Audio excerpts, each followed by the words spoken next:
By the time the board voted to remove me as CEO, Marcus had been missing for 11 hours. 32 employees stood inside the fabrication shop. Two major clients watched by video, deciding whether to cancel contracts that kept half our workforce employed. Our attorney held a resignation letter bearing my name. Lena, our chief accountant, placed a dark blue folder on the workbench. "Ryan," she said, "tell them you didn't authorize the transfers." Every face turned toward me. For 15 years, I had told those people that a leader accepted responsibility when something went wrong. The apology came automatically. "I'm sorry this happened under my—" Don't finish that sentence. Emily Hale stood in the loading bay entrance, rain dripping from her coat and a brass key clenched in one fist. Her brother had vanished that morning, so had $2.4 million from our accounts. Someone muttered. She came to protect him. Emily looked only at me. "If you apologize now, they'll use it as an admission." Our attorney blocked her path. "You're not authorized to be here." It stopped being private when someone emailed Ryan's resignation to every employee 3 hours before he supposedly signed it. The attorney looked down at the letter.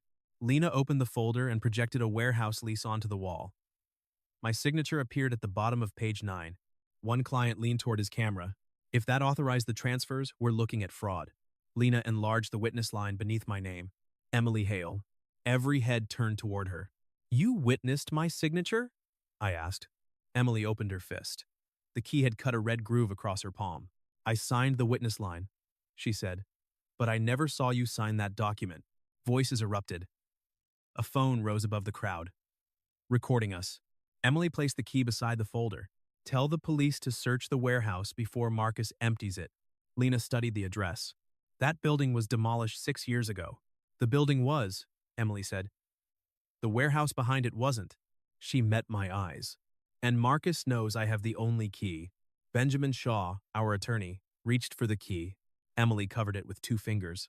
"Not until Ryan decides. Mr. Cole no longer has authority to decide anything for the company." On the wall behind him, my signature remained 12 feet wide. I had signed thousands of purchase orders, payroll releases, and loan renewals since Marcus and I started Cole Hill Commercial in his mother's garage. Now my name sat beneath a lease for a property I had never entered. I walked to the workbench. "Who called this meeting?" "Marcus sent a contingency notice at 6:14 this morning," Benjamin said. "It instructed us to convene if he became unreachable." "And the resignation?" "Attached." Lena slid the letter toward me. The last paragraph blamed a private investment, unauthorized borrowing, and a catastrophic failure of judgment. It sounded almost like me. Marcus had even named 4 employees whose jobs I had promised to protect during our last slowdown. Aaron, one of our welding supervisors, stepped forward. "My mortgage payment bounced this afternoon." "Was payroll part of what disappeared?" Lena lowered her eyes. "The operating account is frozen." I reached for the resignation. Emily caught its edge. "Read the timestamp." The email header showed 5:42 a.m. I had been asleep then, alone in a hospital chair beside my father. Marcus knew because I had sent him a photograph of the medication list 5 minutes earlier. "A scheduled email proves nothing," Benjamin said. "No, but the attachment might." Emily took Lena's pen and circled a gray code at the bottom. "Marcus's document system adds the creator's initials to exported files. M.H." Benjamin leaned closer. "Your signature is still on the lease." "I know what I signed." Blood gathered again in the cut across her palm. "I also know Ryan wasn't there." I pulled a clean shop rag from beneath the bench and placed it beside the key. Emily wrapped it around her hand without thanking me. Years earlier, she had helped us organize contracts on weekends. Then, she disappeared from the office, and Marcus told me she wanted a safer career. I had accepted his explanation because accepting Marcus was easier than asking Emily. One client cleared his throat through the speakers. "Did Ryan authorize the transfers or not?" "The bank credentials were his," Lena said. "That's the only answer I can prove." Emily lifted the brass key by its tag. B17 had been stamped into the metal. "The warehouse has an internal camera system. If the recorder is still there, it may show who used Ryan's laptop." "Why were you there?" Benjamin asked, her thumb pressed into the stained cloth. "Marcus asked me to witness a lease." "And you did?" "Yes." No excuse followed. Benjamin held out his hand. "Give me the key. I'll contact law enforcement." "No." Marcus scheduled the resignation, emptied the accounts, and left a document carrying my real signature beneath Ryan's false one. He expected this meeting. He may have expected me to come here. You think the warehouse is a trap? I asked. My brother never creates one exit when he can create two. A siren sounded beyond the loading bay. Several employees shifted toward the doors. Detectives are 6 minutes away, Benjamin said. Emily set the key in my palm. It was colder than I expected. If you give them the lease, they'll follow its address, find an empty lot, and if I go with you, they may decide we're running. Oh, either choice could be polished into guilt. I closed my fingers around the key and faced the people who had built the company with me. I did not authorize those transfers. I did not write that resignation.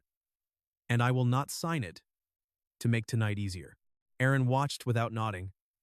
Truth did not put money back in his account. Lena, preserve every file and give the originals to Benjamin. Benjamin, tell the detectives about the warehouse and ask them to meet us there. Us. Emily and me. He lowered his voice. You're trusting a woman who admitted signing the document that may destroy you. No. I'm verifying what she said. The clients ended their calls without promising to stay. Employees collected their coats in small, silent groups. No one withdrew the vote. Lena handed me the dark blue folder. Something shifted inside its back cover, and a loose page slid onto the workbench. It was a photocopy of my driver's license. Across the bottom, in Marcus's handwriting, were 3 words. He'll sign anything. Emily touched the date printed in the corner. This was copied 8 months ago. 8 months earlier, my father had collapsed in the company parking lot. Marcus had taken my laptop and wallet while I rode in the ambulance. The sirens grew louder.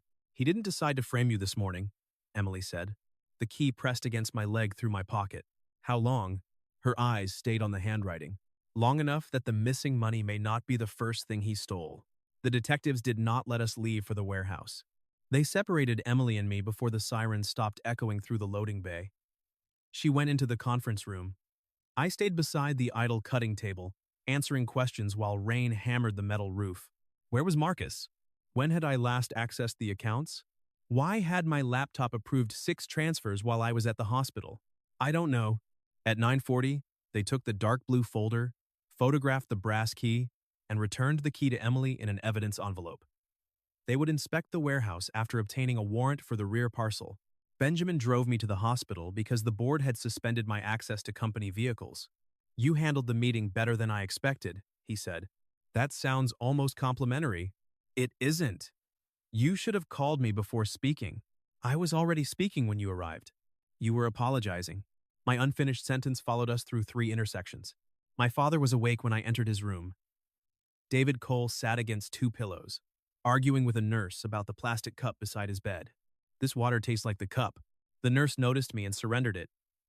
Maybe his son can negotiate better terms. My father waited until she left. You look terrible. I was removed as CEO. He studied his hospital bracelet. Then, the company isn't your problem tonight. 32 families might miss payroll, and going down with the building helps them how.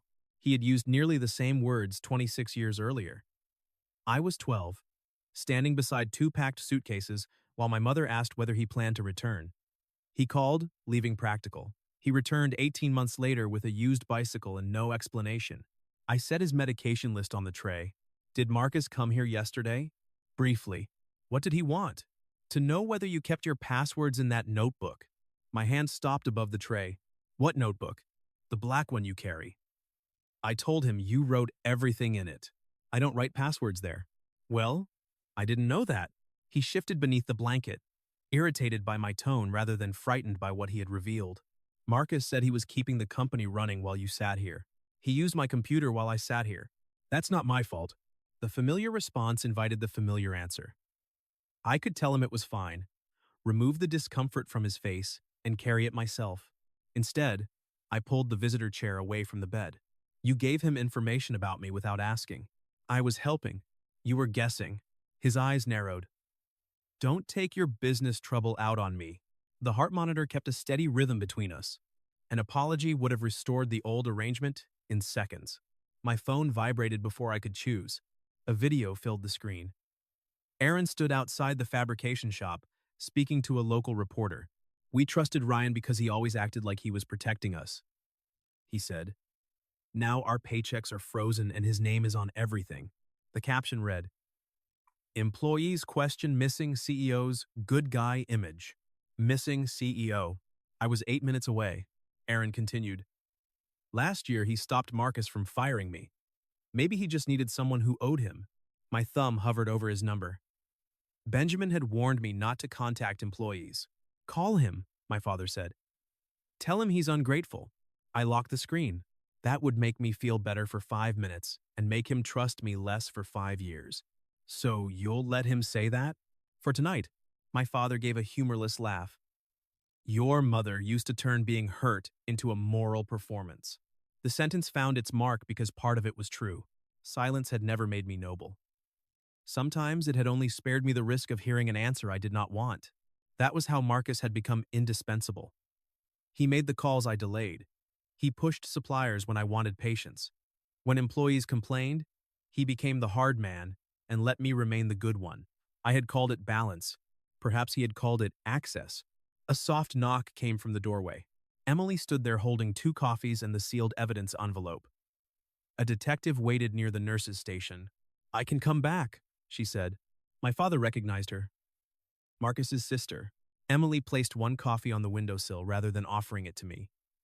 She remembered, I never drank hospital coffee until it cooled. The warrant was approved, she said. They're meeting us at the rear parcel in 40 minutes. David pointed toward the envelope. Is that the key everyone is talking about? The video had already been shared 4,000 times. Yes, your brother ruined my son's company. Her fingers tightened around the second cup. My brother committed the theft. The company had help becoming vulnerable. What is that supposed to mean? Ryan trusted him. I stayed quiet. Other people answered questions they should have asked Ryan directly. She did not soften the last sentence. David turned toward the window. I won't be interrogated by a woman who signed a fraudulent lease. Emily absorbed the blow without defending herself. Neither did I defend her. Speaking for Emily would have repeated another habit, stepping between people, before either had to say what they meant. She held the coffee toward me. Still no sugar. I took it. Some things are easier to remember than admit. Benjamin appeared behind her, carrying my black notebook in a clear plastic bag. They found this in Marcus's desk. I checked the worn corner and silver tape across the spine. It was mine. I left it in my truck yesterday. The truck was parked here, Benjamin said. No forced entry. Emily moved closer without touching the bag. Open to the last page. Benjamin turned the notebook through the plastic. The final sheet contained 6 employee names in my handwriting. Beside each, someone had added a dollar amount. Aaron's name was first. Siwen Bachen Meiyuan. Below the list, block letters read, They all owe Ryan. What is that list? Emily asked. People Marcus wanted to fire last year. And the amounts? The severance costs I calculated when I argued to keep them. Benjamin photographed the page. Beside the transfers, this could look like a record of payments or leverage. My phone lit again. The message came from Aaron. I know what you did for me. Don't contact me again. A photograph followed. It showed the same notebook page, taken before Benjamin found it. Emily studied the photograph, then the sealed notebook. The angle is from Marcus's office. If Marcus took it, we may have a timestamp, Benjamin said. No. In the photograph, the silver tape was clean. The strip in front of us carried a dark smear near the bottom. I had made that mark with machine grease after Marcus left the office yesterday afternoon. This picture was taken earlier, before the money disappeared. Emily's coffee remained untouched. He wasn't only preparing evidence for the police, she said. He was choosing which people would hate you first. Outside, the rain began to ease. I read Aaron's message once more, then put the phone away without answering. For years, I had believed staying quiet prevented damage. Marcus had built his entire plan inside that silence. The warehouse stood behind a chain-link fence no property map admitted existed. From the street, the address belonged to a vacant lot. The original building had been demolished, just as Lena said. Beyond its broken foundation, however, a narrow service road curved behind a row of concrete barriers. At the end sat a windowless structure with a corrugated roof and no number on the door. 2 detectives were waiting when Benjamin parked beside the fence. Emily arrived in a separate car with another officer. The brass key remained sealed inside its evidence envelope. Detective Ruiz held up the warrant. Nobody enters until we clear it. Miss Hale, you identify the lock. Mr. Cole, you touch nothing. Emily pointed toward a steel door beneath the rear light. B. 17. The stamped number on the lock matched the tag attached to the key. Ruiz opened the envelope, fitted the key, and turned it. A green indicator flashed above the door. Someone had left the alarm disabled. Inside, the air smelled of damp cardboard and machine oil. Fluorescent strips awakened one by one, revealing metal shelving, 3 empty pallets, a folding table, and a security camera angled toward the entrance. No money, no computers, nothing that looked worth hiding. Benjamin stopped behind the threshold. This is what Marcus was going to empty? Emily studied the dust along the floor. He already did. Parallel tracks crossed the concrete from the shelves to a loading door. The marks were fresh enough that damp grit still gathered at their edges. Ruiz photographed them. A second detective opened a cabinet mounted beneath the camera. The recorder was gone. 4 severed cables hung inside like loose wires from a pulled tooth. My chest tightened, but anger arrived before disappointment could settle. He knew we would come. Or, someone warned him, Ruiz said. His attention moved to Emily. She did not argue. A square of clean concrete showed where the recorder had rested. Beside it lay a single black screw. I crouched without touching it. That isn't from the camera housing. Ruiz glanced at me. How can you tell? We use those screws in the mounting brackets for our field laptops. One of our technicians had designed the brackets after a computer slid from a truck during an installation. Only Cole Hale crews use them. Ruiz bagged the screw. Emily walked toward the folding table, careful to remain inside the path the detectives had marked. A pale rectangle interrupted the dust on its surface. Something sat here, she said. The shape was the size of my laptop. A coffee ring marked the table beside it. Marcus drank from paper cups, black, 2 at a time. I had teased him about leaving identical rings across every desk we owned. The memory reached me before I could stop it.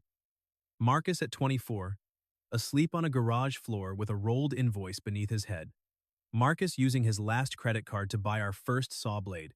Marcus standing beside me at my mother's funeral because my father had arrived late. He had not merely learned how I signed. He had learned what I would forgive. Ryan, Emily's voice pulled me back. A small thermal printer sat beneath the table. Its paper tray was empty, but a narrow strip had jammed behind the roller. Ruiz removed it with tweezers and unfolded it under his flashlight. The print had faded, leaving only fragments. Transfer. Confirmed. Fort 3000. 8M. Authorization. R. Cole. The date matched the first missing payment. At 4:18 that morning, I had been in the cardiac unit, asleep with my shoes against the wall and my phone charging beside my father's bed. Marcus had sent me a message at 4:23. Still at the hospital? Need anything? I had answered with a photograph of the medication list. The kindness had not covered the theft. It had verified my alibi for him. Ruiz asked me to forward the exchange. My fingers missed the screen twice before the message sent. Emily turned away, but not quickly enough to hide her expression. You knew he used the hospital, I said. I knew he asked about your schedule. That isn't what I asked. No. She folded her arms. I didn't know he made the transfer that morning. Benjamin stepped between us before the exchange could sharpen. I moved past him toward the shelves.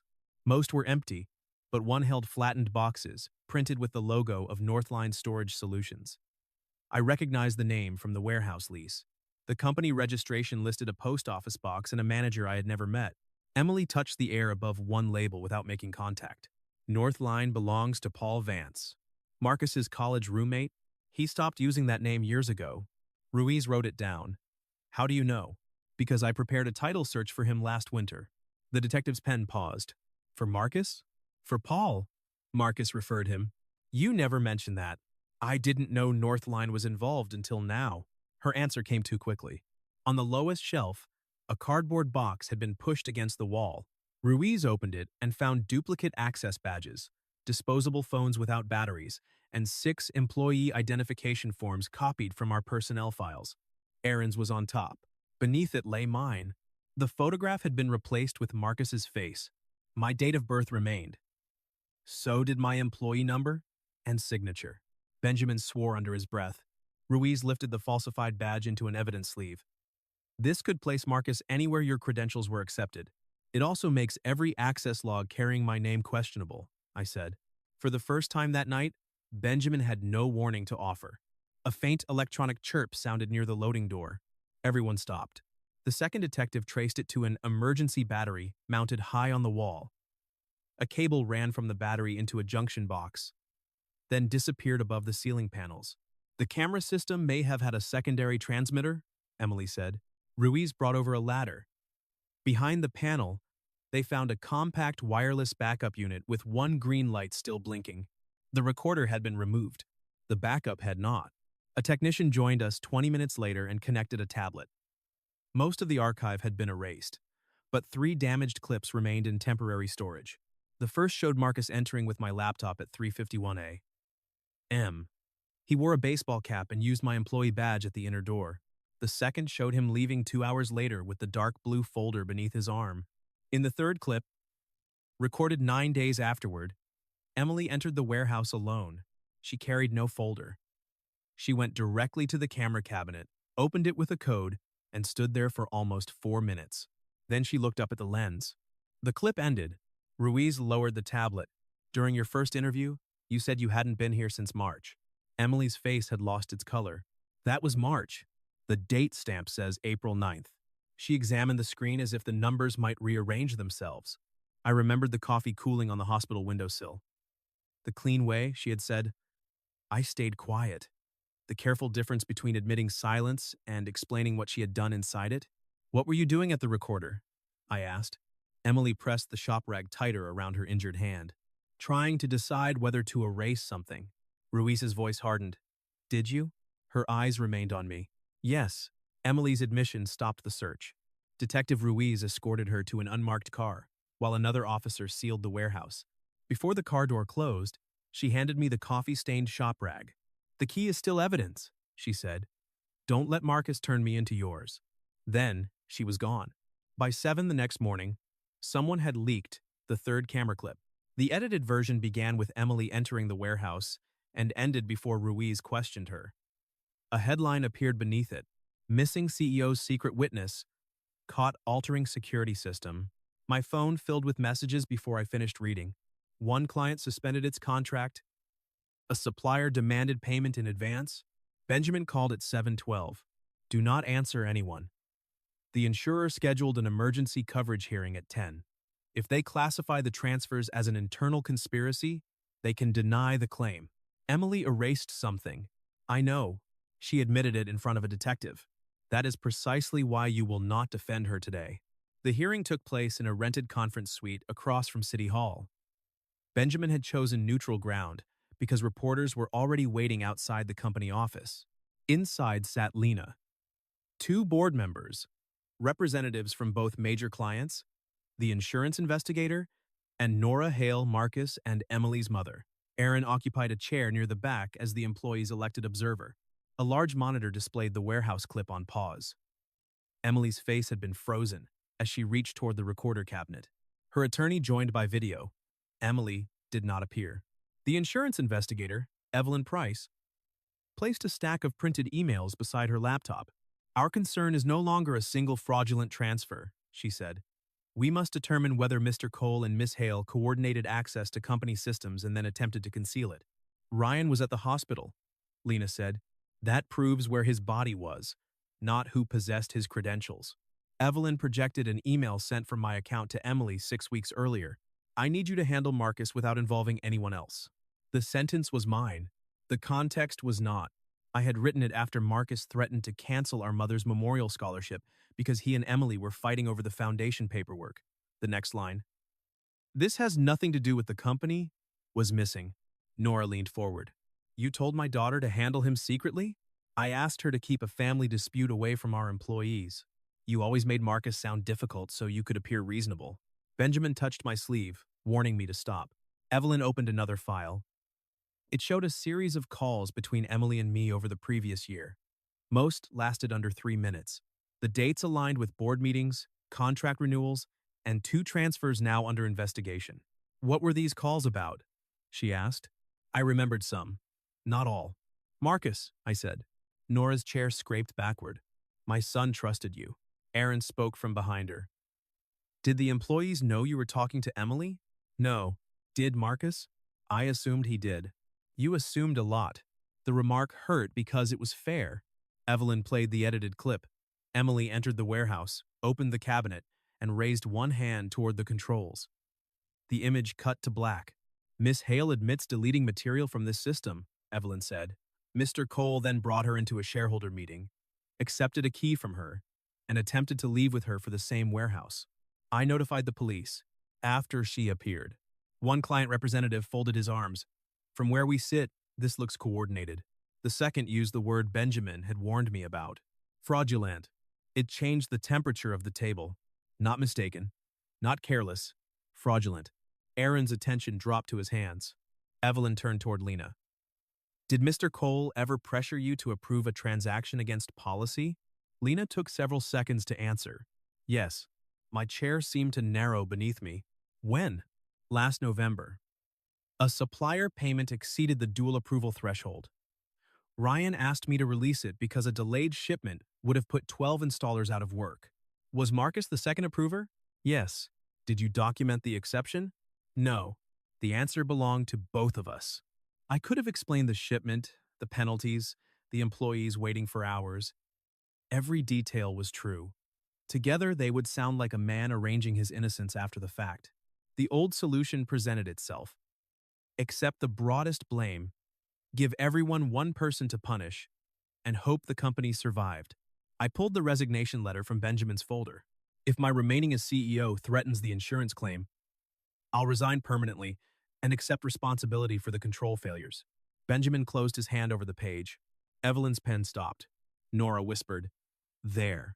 Aaron raised his head. The word responsibility had already become admission in their faces. A notification sounded from the monitor. Emily's attorney had requested permission to speak. My client disputes the characterization of the deleted footage, he said. She is prepared to explain what she removed. Evelyn shook her head. Miss Hale signed the lease and altered evidence. Any statement she makes in support of Mr. Cole may expose her to additional charges. Nora stared at the screen. Tell Emily to stop, she said. She has done enough for Ryan. Her attorney muted himself. A shadow moved behind him, and Emily's voice came faintly through the connection. He didn't ask me to do anything. The sound vanished. Evelyn shut down the call. Emily had tried to speak, and the attempt itself had been turned into proof that we were protecting each other. Benjamin slid the resignation out of my reach. If you sign this now, he said quietly, Marcus gets your confession without returning $1. Across the table, Aaron's mortgage payment was still unpaid. Lena could face dismissal for the exception I had requested. The clients wanted a decision before noon. Responsibility was not imaginary, but neither was authorship. I pushed my chair back. I bypassed a control last November. Lena warned me, and I made the wrong call. Record that accurately. Evelyn waited. I did not authorize the missing transfers. Emily did not bring me into this scheme. I will not confess to her actions, and she does not get to erase mine. Nora's eyes sharpened. You're blaming my children to save yourself. No. Marcus does not get Emily's guilt.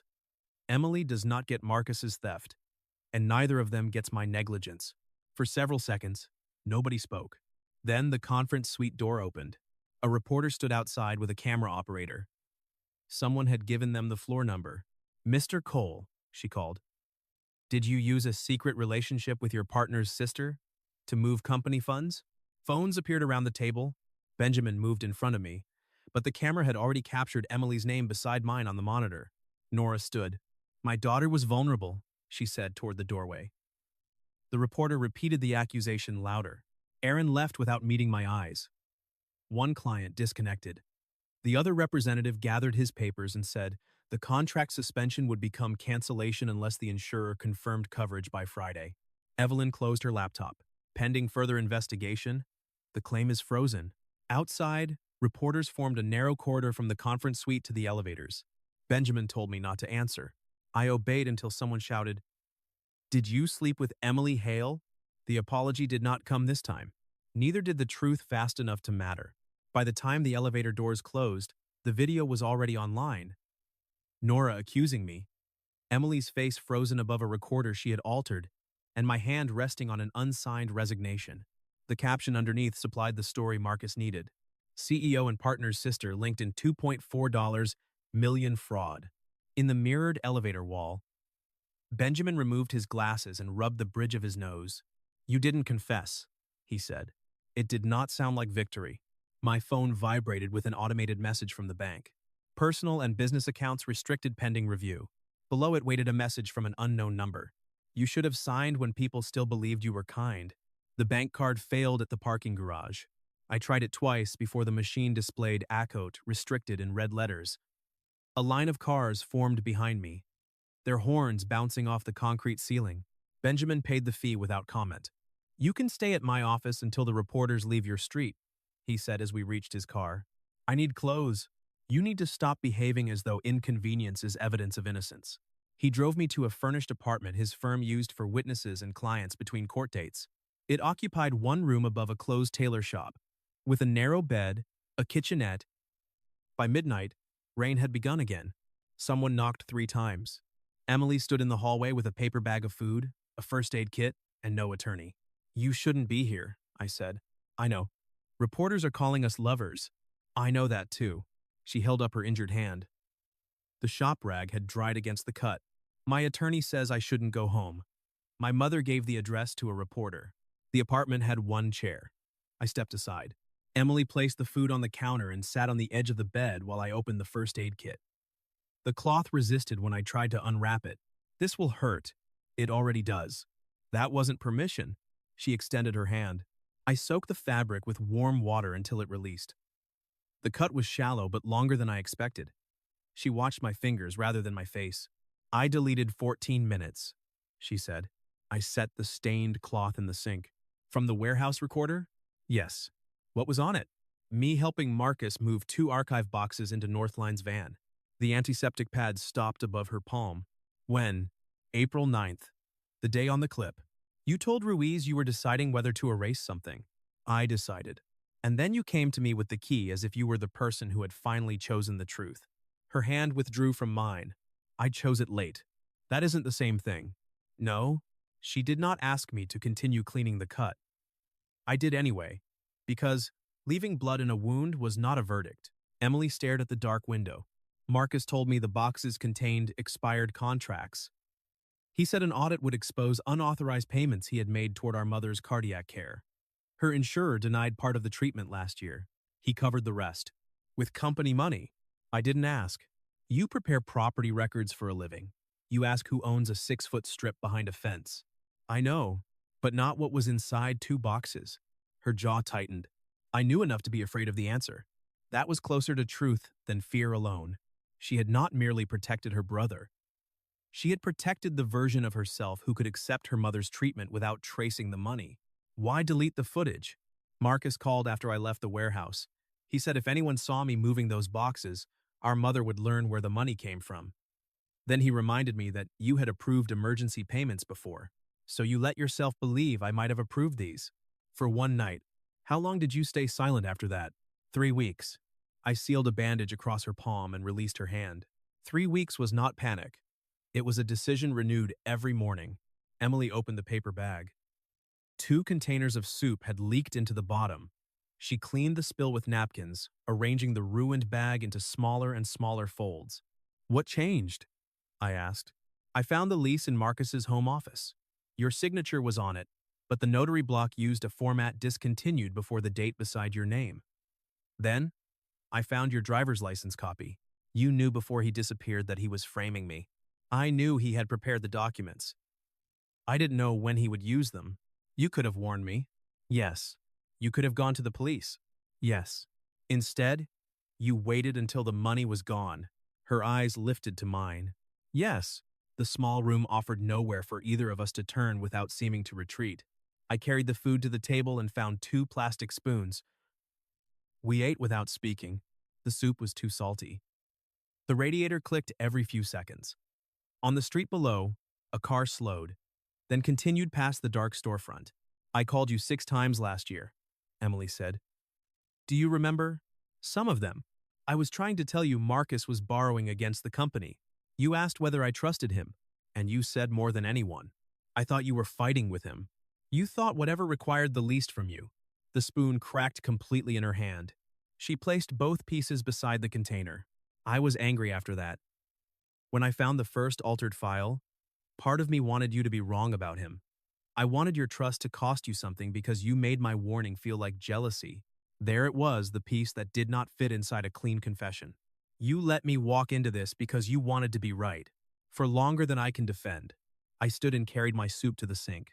Behind me, Emily said, I am not asking you to forgive me. Good. I'm asking you not to confuse what I know now with what I did then. I don't know what to do with either. She rose from the bed.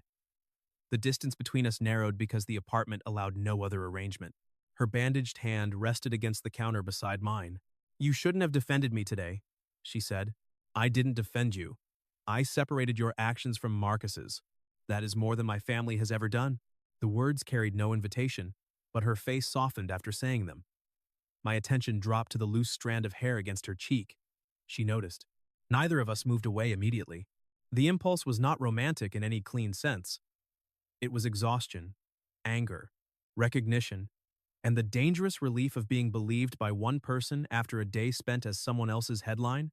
Emily lifted her uninjured hand, then stopped before touching me. I stepped back. If anything happens between us, it can't begin with me needing someone to believe me. Her hand fell. Then don't ask me to stay tonight. I wasn't going to. The answer hurt her. It was supposed to be honest, not kind. She picked up the first aid kit. At the door, she removed a small flash drive from her coat and placed it beside the folded paper bag. What is that? A copy of my deleted email archive. I gave the original device to Ruiz. You kept a copy after altering evidence? I made it before I understood what Marcus was doing. What will it show? One message I deleted 3 weeks before he vanished. From Marcus? From me. She opened the door. What did you write? Emily held the frame with her bandaged hand. I warned him that you had started asking the right questions. Then she left me alone with the flash drive and the only chair in the room. The flash drive stayed beside the folded paper bag until morning. I did not open it. At 6:30, Benjamin arrived with 2 banker's boxes, a prepaid phone, and a list of things I no longer had permission to do. I could not enter Coal Hill property without an escort. I could not contact current employees except through counsel. I could not move personal funds, sell company shares, or access the house because the search team had sealed my home office. At the bottom of the second page, the board had terminated my salary and health coverage effective immediately. Benjamin noticed the flash drive. Please tell me you didn't plug that into anything. I didn't touch it. Good. Restraint looks unnatural on you, but keep practicing. He sealed it inside an evidence bag and called Ruiz. My prepaid phone rang before he finished. Lena had used the number Benjamin gave her. Payroll failed again, she said. The bank released the direct deposits, then reversed them when the insurer froze the claim. How much do we need? For 1 week? 118,000. I had $26 in my wallet. The apartment above the tailor shop had been paid through Friday. After that, Benjamin's firm would treat it as a personal expense, and my restricted accounts could not reimburse them. I'll find something, I said.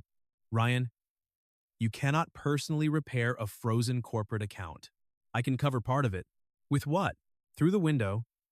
Morning light reflected off the roof of my restored 1,968 Mustang parked across the street. My mother had helped me buy the rusted shell when I was 19. Marcus and I rebuilt the engine during our first year in business. The car belonged to me alone. It was not collateral and had never appeared on a company balance sheet. Give me an hour, I said. Benjamin followed my attention to the window. No, it might cover half. It also may look like you're liquidating assets before charges are filed. Then document the sale. You kept that car through 2 recessions. Engines don't miss rent. By 9, a collector named Sam Grady stood beneath the apartment awning inspecting the Mustang. His first number was insulting. I almost accepted it. Then I remembered Marcus's sentence inside the folder. He'll sign anything. I took the pen from Sam but left the sale form on the hood. The restored transmission alone is worth 12 more than that. You need cash today. That doesn't make the car cheaper. For 20 minutes, we argued beneath a leaking gutter. Sam raised the offer twice. I refused a promise of later payment and required the full amount through Benjamin's escrow account. When the tow truck arrived, I removed my mother's old road map from the glove compartment. The driver winched the Mustang onto the flatbed without knowing he was taking the last thing I owned from before the company. I kept the keys. Sam held out his hand. Those go with the car. I stared at the worn leather tag, then placed them in his palm. The sale covered 58 employees' partial wages once Benjamin obtained written approval from the board and bank. It did not restore payroll. It bought 3 days. By noon, the first messages arrived. Aaron returned his portion through the escrow account with a note. I don't want to owe you again. Lena came in carrying a stack of timesheets. The board had allowed her one supervised visit. You cannot keep turning your possessions into apologies, she said. It wasn't an apology. What was it? Money they earned. She set the timesheets down, then stopped needing them to understand the gesture. Lena opened her laptop. I checked the transfer timestamps against the hospital network logs. Your phone connected to the cardiac unit Wi-Fi during all 6 approvals. That helps. It helps your location.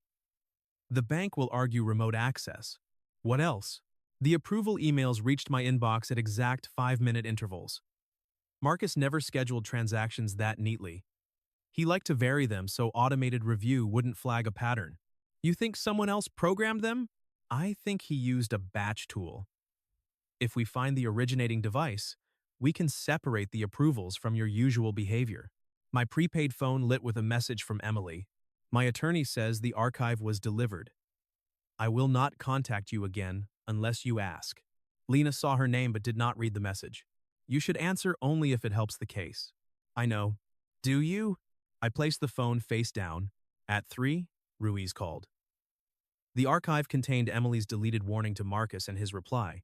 You're confusing guilt with evidence. Ryan will choose the company before he chooses himself. He always does. The message strengthened the claim that Marcus had anticipated my behavior. It also proved Emily had known enough to challenge him 3 weeks before the theft. She is arranging a proffer through her attorney, Ruiz said. If she cooperates fully, the prosecutor may consider her assistance. That is not immunity. What happens to her? That depends on what else she withheld. After the call, I typed 3 different replies to Emily. Thank you. I believe you now. Are you safe? Each asked for something I had no right to request. Reassurance, closeness, or a simpler version of her guilt. I deleted them and wrote, Ruiz confirmed receipt. Cooperate with your attorney. I'm not leaving the company because of you. I'm leaving what Marcus made of it, because staying would require another lie. Her answer arrived several minutes later. Understood. Nothing else. The clean boundary hurt more than an argument. Benjamin found me packing the banker's boxes before sunset. The firm needs the apartment back tomorrow. The new place was a room above an abandoned upholstery workshop owned by one of his clients. A narrow cot stood beneath shelves filled with fabric samples, and the shower was downstairs beside a utility sink. It was not mine. That mattered more than the dust. I placed my mother's roadmap in the top drawer of a metal cabinet. The Mustang keys were no longer there to weigh it down. A knock sounded below. Emily stood outside the workshop with a cardboard box against her hip. I brought the clothes from your house, she said. Ruiz authorized the release. You said you wouldn't contact me. You asked for your property through Benjamin. I volunteered to carry it. If that crosses the line, I'll leave it here. She lowered the box to the concrete. Her bandaged hand had bled through near the thumb. I wanted to ask her upstairs. The cot, the unfinished walls, and the quiet could have made loneliness sound like permission. Instead, I took the box. Not tonight. Emily nodded once.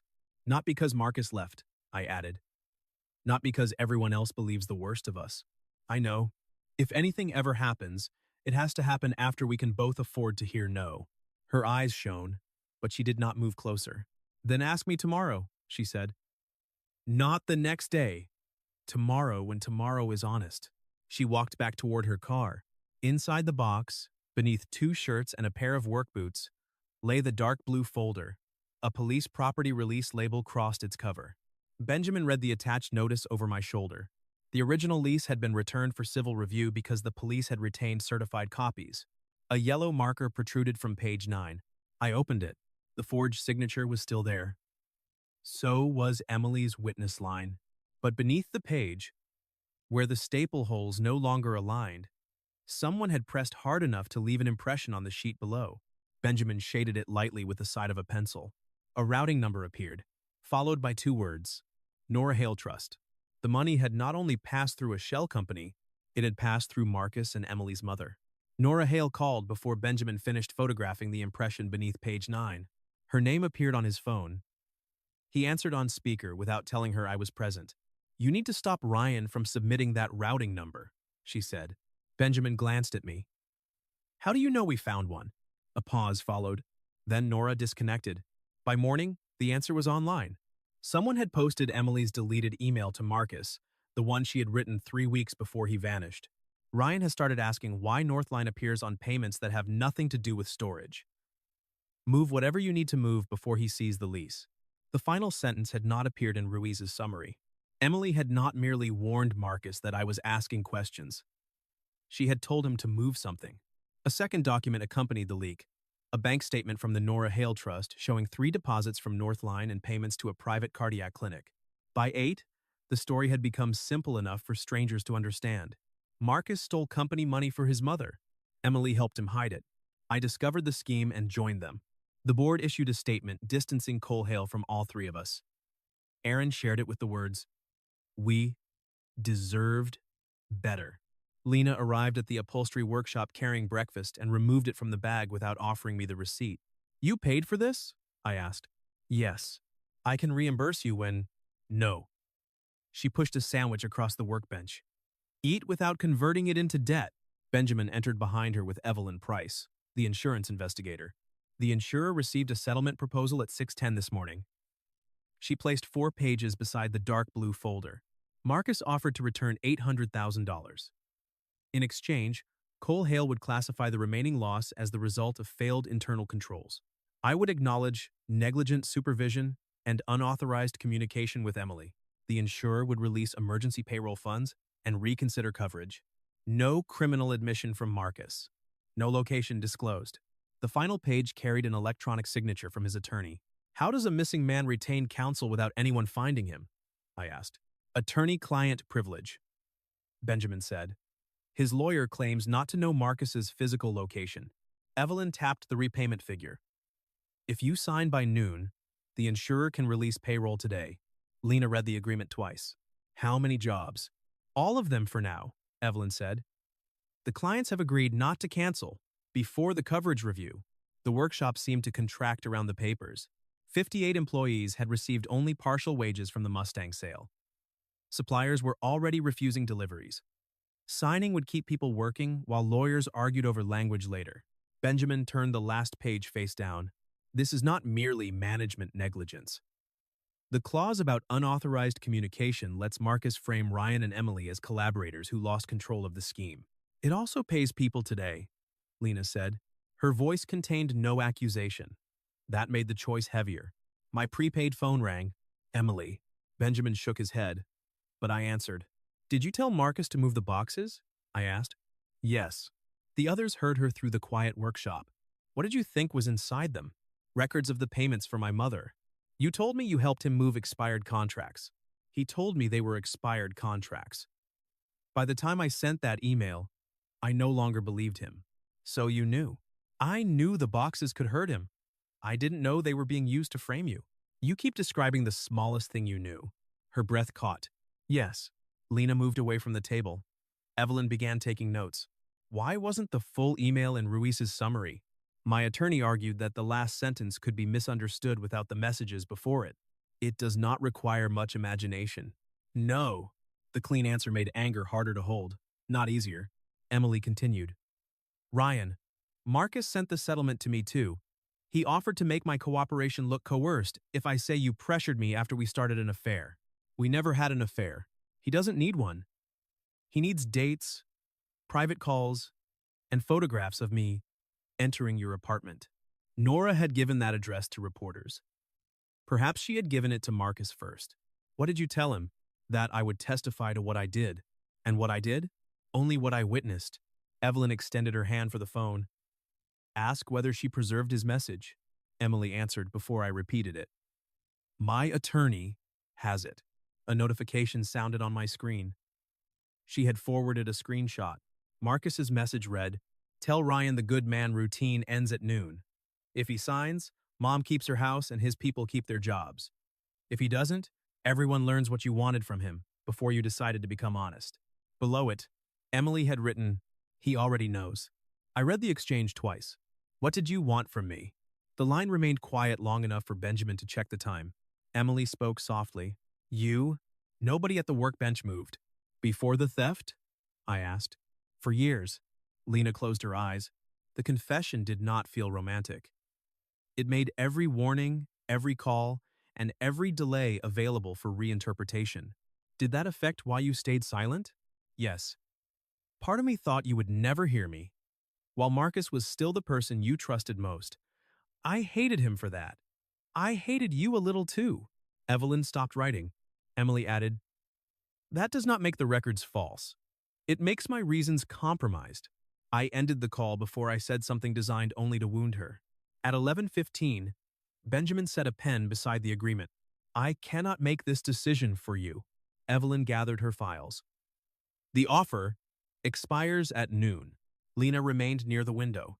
"If you sign," she said, "people get paid. If I don't, some will leave, maybe most." The pen rolled when I touched it. My father's voice returned from the hospital. "Going down with the building helps them. How?" Marcus had built the offer around the same wound he had used in the resignation. This time, however, the cost was real. Refusing would not merely preserve my pride. Other people would lose income. I signed the first letter of my name, R. Lena turned from the window. The single letter sat above the line like the beginning of a confession. I pictured Aaron's returned payment, the installers waiting at home, Emily telling Marcus to move the boxes, my mother's roadmap in the metal drawer. Then I noticed the repayment instructions on page 2. Marcus's $800,000 would come from the Nora Hale Trust, the same trust that had received the stolen funds. He was offering to return company money as though it belonged to his mother and requiring my signature to legitimize the transfer. I drew one line through the R. This settlement launders the repayment. Evelyn leaned over the page. Benjamin read the routing details and reached for his phone. A message arrived before he could call Ruiz. Unknown number. A photograph showed us standing around the workbench less than a minute earlier. It had been taken through the workshop's front window. Beneath it were 6 words. "You always need an audience, Ryan." Lena pulled the blind down. Benjamin ran outside while Evelyn called the police. No one stood on the sidewalk. A gray sedan turned at the far corner, too distant for its plate to be read. The second message came from Marcus's number.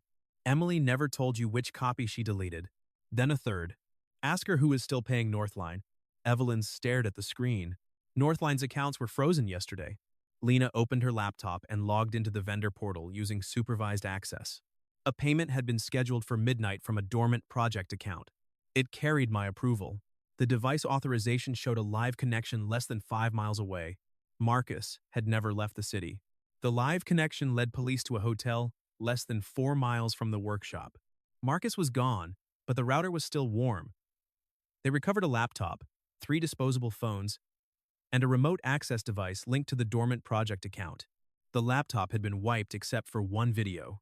"If you're watching this," Marcus said, "Ryan chose his reputation over 58 families.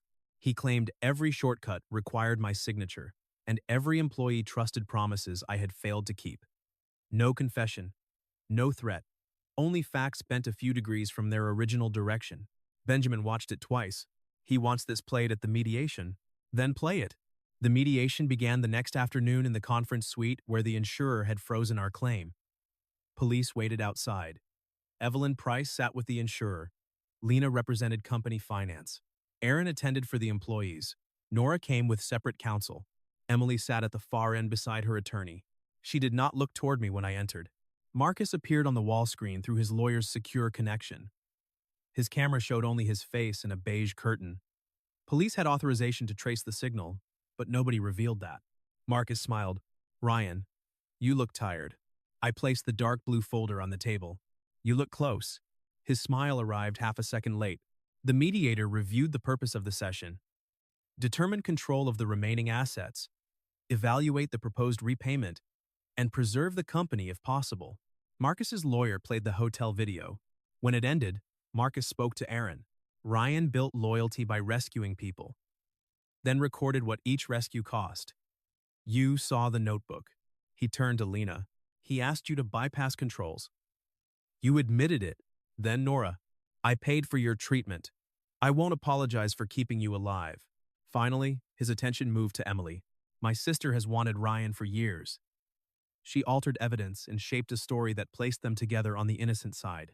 Emily's attorney touched her wrist before she could answer. Ask them when the affair began, Marcus said. There was no affair, I said. You met privately. Yes. You called her without telling me. Yes. You let her into your temporary apartment. Yes. Satisfaction entered his face. The old version of me would have added explanations until every answer sounded frightened. I left the three yeses where they were. The mediator turned to Emily. Did Mr. Cole ask you to alter, conceal, or destroy evidence? No. Did you do any of those things? Yes. Before I went to him. Why? To protect my mother, my brother, and myself. In that order, when I wanted to feel noble. In the reverse order, when I was honest. Nora flinched. Emily continued. Ryan did not make me truthful. He was simply the person my lie harmed most visibly. She stopped there. She did not ask anyone to trust me or turn toward me for approval. Benjamin opened the folder and distributed the warehouse lease, transfer logs, hotel device report, and settlement instructions. I stood without taking the presentation remote. Marcus is right about several things. I bypassed a payment control last November. I let him handle every conversation I found uncomfortable. I kept employees by making promises without fixing the system that put their jobs at risk. I confused being needed with being trustworthy. Aaron watched me across the table. I also ignored Emily when she asked whether Marcus was borrowing against the company. I assumed her warning was family conflict, because that required less courage from me. Marcus laughed quietly. So we agree? No. We agree that I made the company easy to exploit. We do not agree that you had permission to exploit it. I opened the folder to page 9. This is not my signature. Emily witnessed a document she should not have witnessed. Nora's trust received stolen funds. Lena approved an exception I requested. Those are separate truths.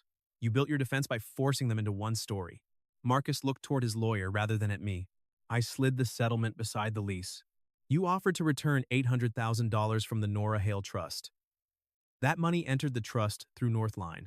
Signing your agreement would convert stolen company funds into a voluntary repayment from your mother.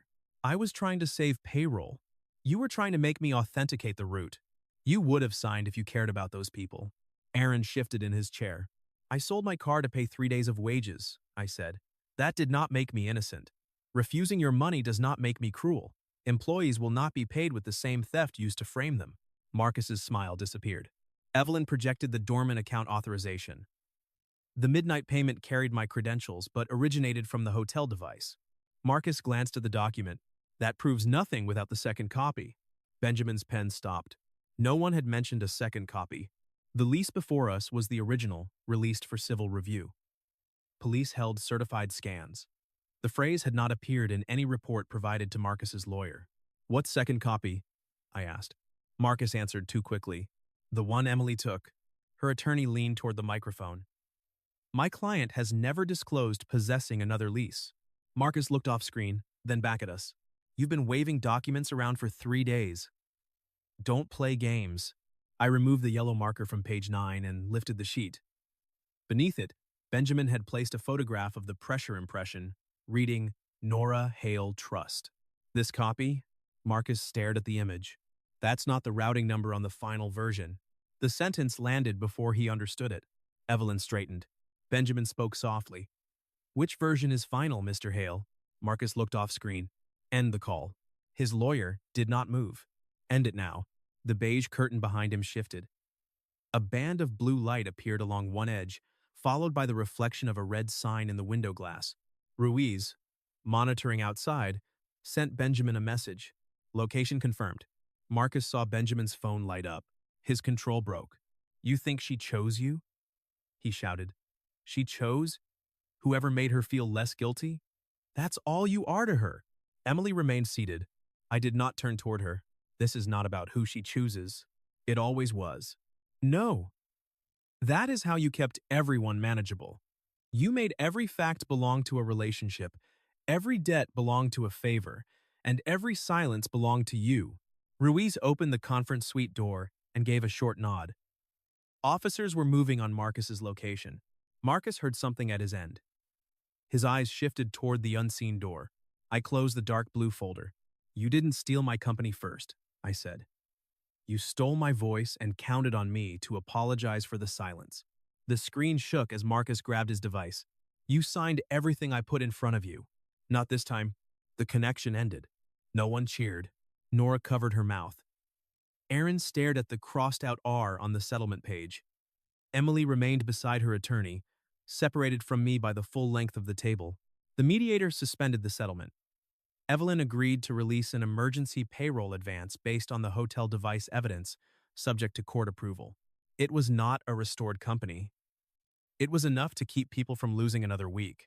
Aaron approached before leaving. I still don't know if I trust you. You shouldn't decide today. He nodded once. But I believe you didn't take the money. Police requested another interview with Emily about the deleted footage and the boxes she helped move. She met my eyes across the empty chairs. Neither of us crossed the distance. The truth had finally entered, without asking either of us to pretend it was forgiveness. Before leaving, Ruiz resealed the dark blue folder and returned it to evidence. Marcus was arrested in a motel room near the airport 43 minutes after the connection ended. That was not the end of the case. It was only the first day nobody could pretend he was missing. Over the next 7 months, the company recovered part of the stolen money. The insurer paid enough to cover payroll and several unfinished projects, but not enough to repair the client's trust. Cole Hale Commercial entered supervised dissolution before winter. 27 jobs did not survive. 31 did. Aaron joined a competitor and never returned my calls. He sent one message after Marcus was indicted. I believe you didn't steal it. I'm still angry. You made it possible. I kept the message because both sentences were true. Lena and I opened a smaller company in a rented workshop on the other side of town. We called it Northbridge Fabrication. My name was nowhere in the title. Every payment required 2 documented approvals, no shared passwords, no emergency exceptions without a written record. The first time Lena rejected one of my requests, I thanked her too quickly, then spent 20 minutes resenting her in private. Healing was less impressive than I had expected. Sometimes it was simply noticing the old reaction before obeying it. My father moved into a rehabilitation facility after another cardiac episode. We spoke once a week. During one call, he said he was sorry Marcus had used him. He did not apologize for giving Marcus information. I did not complete the apology for him. Emily pleaded guilty to evidence tampering and making a false statement during the initial investigation. Her cooperation reduced the charge, but it did not erase it.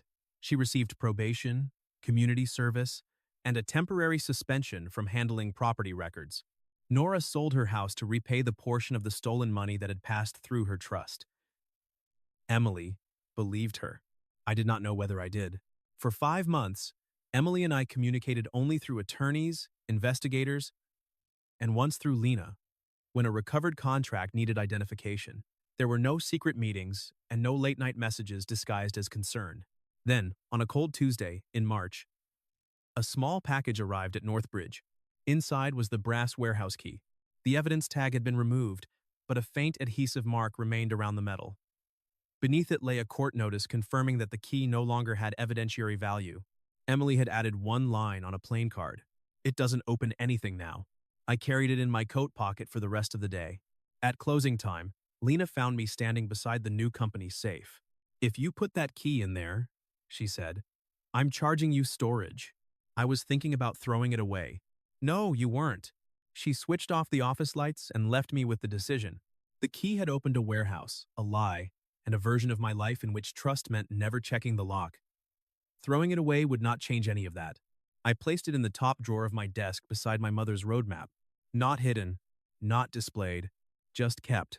The next morning, I texted Emily, coffee tomorrow? Public place. No lawyers, unless you want one. Her reply came 9 minutes later. Tomorrow is honest. We met at a diner halfway between her probation office and my workshop. Emily was already seated in a booth with both hands around a coffee mug. The scar across her palm had faded to a thin white line. I stopped beside the table longer than necessary. Crowded rooms still did that to me. A burst of laughter from the counter made my shoulders tighten before I understood it had nothing to do with me. Emily did not tell me to relax. She moved her coat from the opposite seat. I sat down.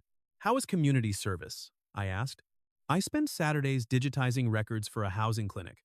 They check everything I enter twice. Does that bother you?" "It should have happened sooner." The waitress approached.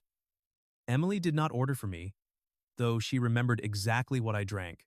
"Coffee," I said. "No sugar." When the waitress left, Emily touched the scar on her palm. "I owe you an apology that does not ask for anything back. You've given it, not all of it. Then don't finish today." She accepted the boundary without turning it into rejection. We talked for an hour about ordinary things. Lena's impossible filing system, my father's complaints about physical therapy, the broken heater. In Emily's apartment, Marcus's name appeared only once. When the check came, Emily reached for it. I put my hand over the paper, then stopped. The old instinct wanted to pay, protect, and make the meeting easier to define. "We split it," I said. "That sounds painfully healthy." "It feels terrible." She smiled. It was the first time I laughed without checking who else had heard. We did not kiss outside the diner. We agreed to meet again the following week. 6 months later, Emily had a key to my apartment, but she never used it without knocking. I had learned to ask questions before silence became an answer. Neither lesson worked every time. One evening, the court returned the dark blue folder after Marcus entered his plea. Its corners were bent, and page 9 carried more evidence labels than signatures. I opened the bottom desk drawer at Northbridge. The registration papers for the new company lay inside. Lena's signature appeared beside mine, each on a separate approval line. I placed the folder beneath them. The brass key rested on top for a moment before I moved it beside my mother's map. The folder remained. It no longer proved I was innocent. I had stopped needing it to do that. But some mornings, when Lena placed a contract in front of me, my hand still tightened around the pen. I read every page, twice. If someone said, "Just trust me," I felt the old shame before I felt the warning. Emily never took the pen away. She waited until I chose whether to sign. Some people do not destroy you by shouting. They do it by writing a version of you that everyone else can believe. And sometimes, the person who helps you survive is not the person who fixes your life. It is the person who finally says, "No, that is not what happened," and then leaves you strong enough to say it for yourself. If this story stayed with you, tell me in the comments. Have you ever had to fight for the truth of your own life? And if you want more stories like this, leave a like, subscribe, and I'll see you in the next one.